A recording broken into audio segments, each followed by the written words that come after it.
Blog. আমি ছাদে উঠে কি করি সেটাই আজকে তোমরা দেখো।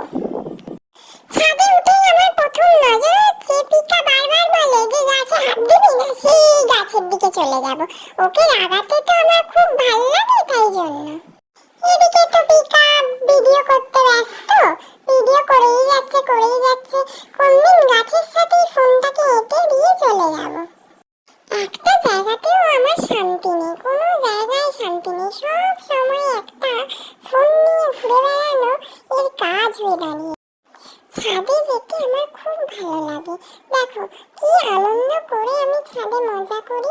আর একদিন বলও আনি, বলটা আজকে আনা হলো না পিকার জন্যই। খালি ভিডিও করবে, ভুলে যাবো না তো আবার কি করবো। দেখো গাছে আমি এমন করি, তারপর গাছে পরিষ্কার করে দিই গাছ। এগুলো আমি সবসময়ই করি। বৃষ্টির পর ছাদে যেতে তো খুব ভালো লাগে, কারণ বৃষ্টির পর একটু ঠান্ডা ঠান্ডা আমেজে খেলা যায়। এবার দেখো আমি পিকাকে বলছি, তুই কি এবার ফোনটা রাখবি? আমার আর ভালো লাগছে না। কিন্তু এইরকম ভাবেই আমি একটু সন্ধ্যের দিকে খেলাধুলা শেষে নেমে এলাম। আমি তো এরপর নেমে এসে এখন যুদ্ধ করব। আমার ভিডিও ভালো লাগলে subscribe and like share comment করতে ভুলো না। Thank you.